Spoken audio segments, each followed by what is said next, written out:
అందరికీ నమస్కారం అండి. స్వాగతం సుస్వాగతం మన ఛానల్కి. ఈరోజు వీడియోలో వరాలనిచ్చే వరలక్ష్మీదేవి వ్రతం యొక్క పూజా విధానం అనేది ఏ విధంగా చేసుకోవాలి, అసలు ఆ రోజున ఏమి చెయ్యాలి, వాయనంని ఎలా ఇవ్వాలి, తోరంని ఎలా కట్టుకోవాలి, కలశంని ఎలా పెట్టుకోవాలి, ఇంకా మరెన్నో వాటి గురించి క్లుప్తంగా ఇప్పుడు ఈ వీడియో ద్వారా తెలుసుకుందామండి. వీడియోని స్కిప్ చేయకుండా చూడడానికి ప్రయత్నం చేయండి. అప్పుడే మీకు కావాల్సినటువంటి పూర్తి సమాచారం అంతా క్లియర్గా మీకు అర్థమవుతుంది. శ్రావణ మాసంలో వరలక్ష్మీ దేవతా పూజ అష్టలక్ష్మి పూజలకు సమానము. శ్రావణ మాసము శుక్లపక్షంలో పౌర్ణమికి ముందు వచ్చేటువంటి శుక్రవారాన్ని వరలక్ష్మీ వ్రతంగా చేసుకుంటారు. అయితే ఈ వ్రతాన్ని ఎలా చేసుకోవాలో ఇప్పుడు చూద్దాము. ఈ పూజని ఇంట్లోని పూజా మందిరంలోనూ చేసుకోవచ్చు, లేదా ప్రత్యేకంగా ఒక మండపం అనేది ఏర్పాటు చేసుకొనైనా చేసుకోవచ్చు. అలా ఏర్పాటు చేసినటువంటి మండపం పైన బియ్యం పిండితోటి చక్కగా ముగ్గులనేది వేసి పసుపు కుంకుమ బొట్లనేవి అలంకరించుకొని ఆ పీట మీద మీ దగ్గర ఉంటే కనుక కొత్త తెల్లటి వస్త్రాన్ని కానీ ఎరుపు వస్త్రాన్ని కానీ పరిచి ఆ తెల్లటి వస్త్రం మీద బియ్యం అనేది పోసి దాని మీద లక్ష్మీదేవి చిత్రపటాన్ని ప్రతిష్ఠించుకోవాలి. అలా ప్రతిష్ఠించుకున్నటువంటి లక్ష్మీదేవి చిత్రపటాన్ని పసుపు కుంకుమ బొట్లతోటి గంధం బొట్లతోటి అలంకరణ చేసుకొని అమ్మవారికి ఇష్టమైనటువంటి పువ్వులతోటి పూలమాలలతోటి మీకు ఒకవేళ దొరికితే తెలుపు పూలను ఉపయోగించుకోండి. అలాగే మీకు తోచిన విధంగా ఆభరణాలతోటి అలంకరణ అనేది చేసుకోండి. ఇప్పుడు కలశాన్ని ఏర్పాటు చేసుకోండి.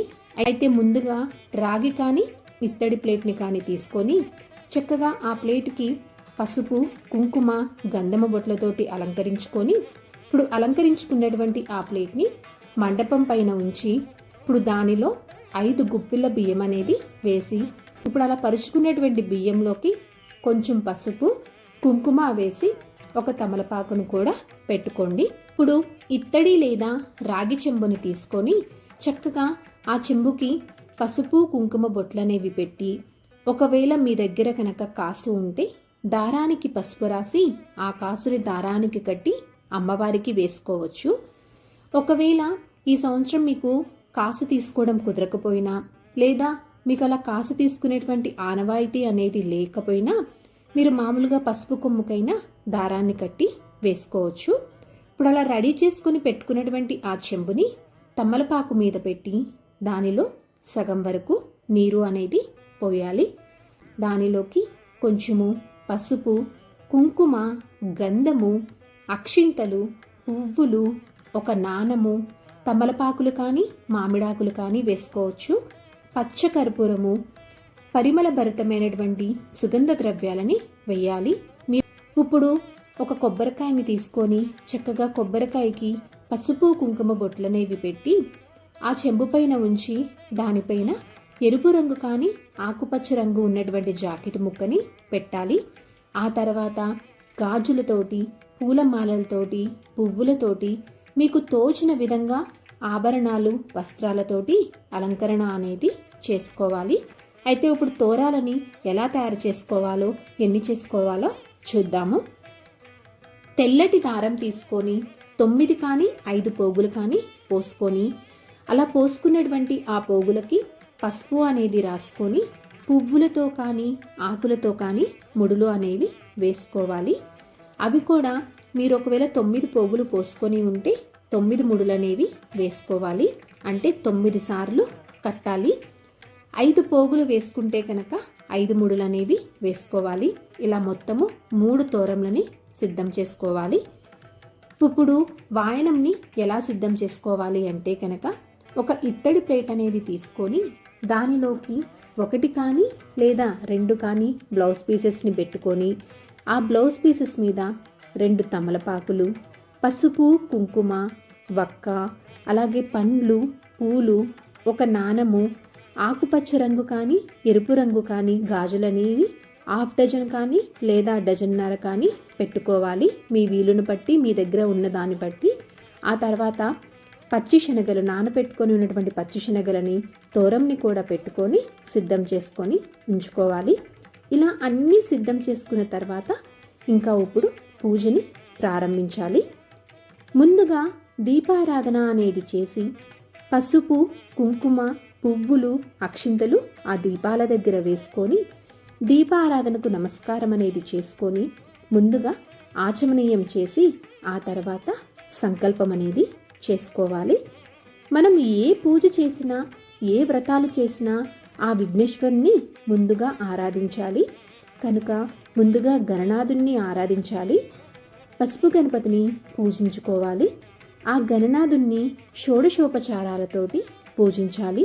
అనగా ఆవాహనము, ఆసనం, స్నానం, పాద్యం, ఆర్ఘ్యం, వస్త్రం, యజ్ఞోపవీతం, గంధం, అక్షింతలు, ధూపదీప నైవేద్యాలను నివేదించి నీరాజన కర్పూరాన్ని సమర్పించాలి.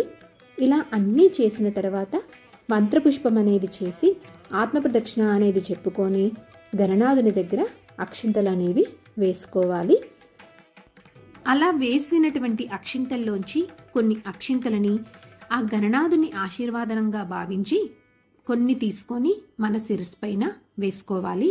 ఇంతటితోటి గణపతి పూజ అనేది ముగుస్తుంది.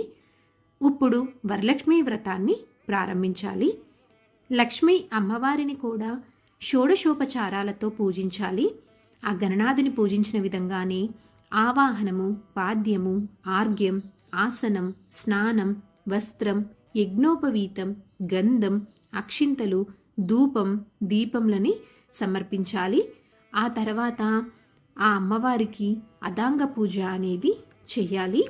అదాంగ పూజ అంటే అమ్మవారి ప్రతి అంగానికి పూజ అనేది చెయ్యడము. అదాంగ పూజ అనంతరము అమ్మవారిని అష్టోత్తర శతనామావళితోటి పూజించాలి. కుంకుమ పూజ చేసుకున్నా కూడా అష్టోత్తర శతనామావళి చదువుతూ కుంకుమ పూజ చేసుకోవడం కానీ, లేదా అక్షింతలు వేయడం కానీ, పసుపు వేసుకోవడం కానీ, పువ్వులు వేస్తూ కానీ అష్టోత్తర శతనామావళి అనేది చేసుకోవాలి. ఇలా అష్టోత్తర శతనామావళితోటి అమ్మవారిని పూజించిన అనంతరము ధూపదీప నైవేద్యాలని సమర్పించి ఆ తర్వాత తోరగ్రంథి పూజ అనేది చేసుకోవాలి.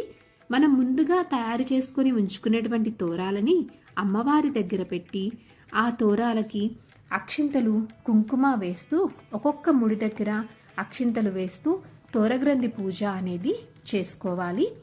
తోరగ్రంథి పూజ చేయడం అయిన తర్వాత తోరంలో నుంచి ఒక తోరం తీసుకొని కుడి చేతికి కట్టుకుంటూ ఇక్కడ డిస్ప్లేలో ఇస్తున్నటువంటి మంత్రాన్ని చదువుతూ కుడి చేతికి కట్టుకోవాలి. తోరం కట్టుకున్న తర్వాత అమ్మవారికి వాయనం అనేది ఇవ్వాలి. వాయనం ఇచ్చేటప్పుడు ఇస్తినమ్మ వాయనము అని చెప్పి మనం అనాలి. పుచ్చుకుంటినమ్మ వాయనము అని అమ్మవారు చెప్తున్న విధంగాన మనమే చెప్పాలి. వాయనం ఇచ్చిన అనంతరము చేతిలోకి కొన్ని అక్షింతలనేవి తీసుకొని వరలక్ష్మీ వ్రత కథ అనేది చదువుకోవాలి. తప్పకుండా ఈ కథని చదువుకోవాలండి. కథ చదవడం అయిపోయిన తర్వాత అక్షింతలని అమ్మవారి దగ్గర వేసుకోవాలి.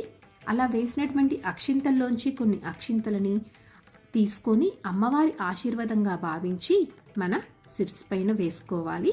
ఆ తర్వాత అమ్మవారికి మంగళహారతి అనేది ఇవ్వాలి. ఇక్కడితోటి వరలక్ష్మీ వ్రతం అనేది ముగుస్తుంది. పూజలో ఏమైనా లోపాలు ఉంటే క్షమించమని నమస్కారం అనేది చేసుకొని క్షమాపరాధన అనేది చెప్పుకోవాలి ఆ తల్లికి. సో చూశారు కదండి ఈరోజు వీడియో. ఈ వీడియో మీకు తప్పకుండా ఉపయోగపడిద్దని అనుకుంటున్నానండి. సర్వేజన సుఖినో భవంతు. ఓం శ్రీమాత్రే నమః.